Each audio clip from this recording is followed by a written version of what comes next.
This is Dave Palumbo with RxMuscle.com. I am here at the 2012 IFBB PBW Tampa Pro. I'm here with Aaron Chewbacca Singerman and Chris, the technician, Aceto, and we're about to do the men's preview coming up tomorrow. Aaron and Chris is going to be the biggest men's pro bodybuilding event of the year.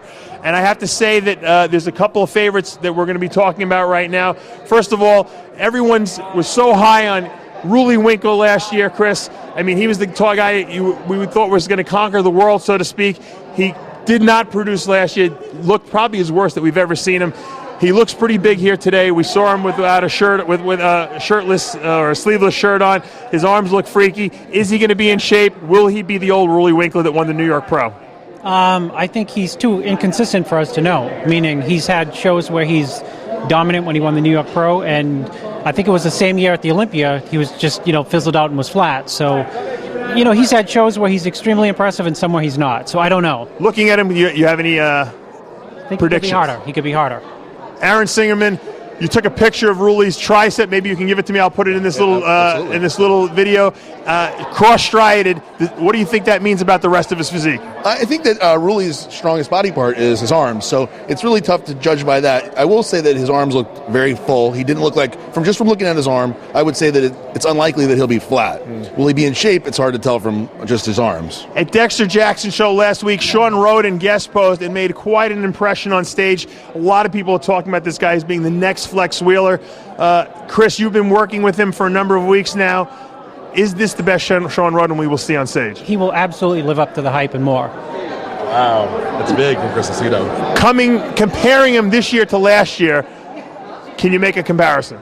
You can't make a comparison. He's a lot, just more everything than last year. What would you say is Sean's greatest strength, aside from his shape? Don't give me the shape. At this show will be his muscular detail. He will have detail that will probably put him into first place. Arguably one of the most impressive genetic specimens on stage, Aaron. Can Roden win this whole thing? I actually am going to go out there and say that I think that Sean Roden will win this thing. And if he does Dallas, I think he'll win Dallas too. Tony the X-Man Freeman has won this show before. He's probably the most Olympia, savvy guy in the lineup. Although Tony Freeman shows up either as the X-Man, sometimes he shows up as the guy who's not in shape. Looking at Freeman walking, at the press conference, is this the Freeman that we've seen before in the past, or is this going to be the bomb Freeman? No, I think he's in shape. He looks like he's in shape. You mentioned his name, I got goosebumps. That means I'm scared. Yeah. He's the most dangerous competitor in the lineup, probably. He's one of the most dangerous bodybuilders on earth. So he can win the show for sure. You've seen pictures of Tony. I know he sent you a couple of pre-pictures. Is this the best Freeman we've seen, or are we going to see a so-so Freeman? So Tony Freeman is around, I think he's going to be under 270 pounds. And as you know, that's where his shape is the best. That's where he really does well. 280-pound Tony Freeman is usually not out of shape. Not what we want to see. So I'm actually expecting him to be very good here. Will he be good enough to beat Sean Roden? I don't know. Tony Freeman, 46 years old, 8 pro wins. He is always going to be a threat. So anything's possible. I think if Freeman's in shape, no one touches Freeman in this lineup just because of the amount of muscle size, shape, and density in that physique. I think that Roden would be too small to beat him, but I don't know if Tony Freeman's going to show up in his best condition. Let's talk about someone who's very dangerous in this lineup, Tatami Yamagishi. People count him out, but he might be the smallest guy in the lineup, but he's sometimes the most conditioned. Can he sneak in there and grab a top 3 spot? Yes, he can. He's the most underrated. When he's in shape, his best shape, he's spectacular. He's beaten all these guys before. That's the answer, and he looks like he's in shape here, and you know that coming into the show, one thing you know about him is that he put 100% into it. So he's the dark horse, I think. Yeah, his face is pretty sucked out. I have to say that he's probably going to do very well in this lineup. Aaron, Todd Jewell, who tells me he's weighing about 280 pounds, looks huge to me. Yeah. Can he sneak in and do something in this top 5? Can he be a danger to this lineup?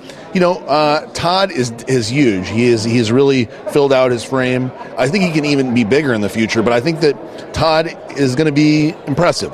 Top 5 in this lineup is going to be very, very, very difficult because of the amount of high-quality guys we have here.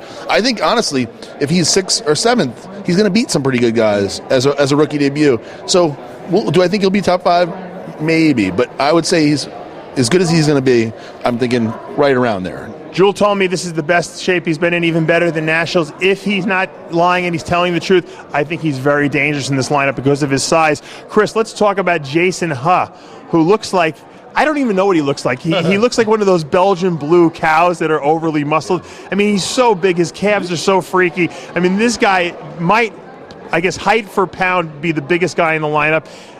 Can he do damage here? Is his shape good enough to win this show? Can we back up? And since I feel like I overhyped Roden, I forgot about Ha.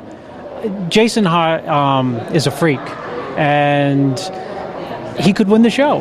I mean, based on the freak factor, and he's in obviously the best shape he's ever been in by far. Who knows? I don't know. I mean, he's crazy. So, you know, what do you think? Really? I think Jason Huh, when he's at his best, and I don't think we've ever seen him at his best, is a very dangerous competitor because of the amount of density and detail he has, especially when he turns around and he hits that back double bicep and the back lat spread. He's insane. You want to add something? I think that Jason Huh, if you see him walking up there to get his number in his T-shirt and shorts, he actually looks like he's off-season because he's so big. Yeah. I mean, he's so tremendous. But what I will say is, since he's gotten so big, and I feel like some of the separation in those huge muscle groups aren't there, like somebody like a Sean Roden. So it'll be interesting to see, even if he's in his best shape, he has the same lines as somebody like a Sean Roden. If he's too big, if he comes in too big, he's going to lose that detail, and I think that's a problem. But if he comes in, he looks very tight to me in the face. He looks, and he has a lot of hair on his head. I think I like him better when he's shaved head. He's just impressive, and you know, I think Hyde. I said he's the dark horse. Jason Hum may be the dark horse that. I'm looking at the list now, and I'm trying to see if we missed anyone that could possibly sneak in here. Brandon Curry is a competitor that is very dangerous at any show. Will his legs live up to his upper body? That's what we don't know.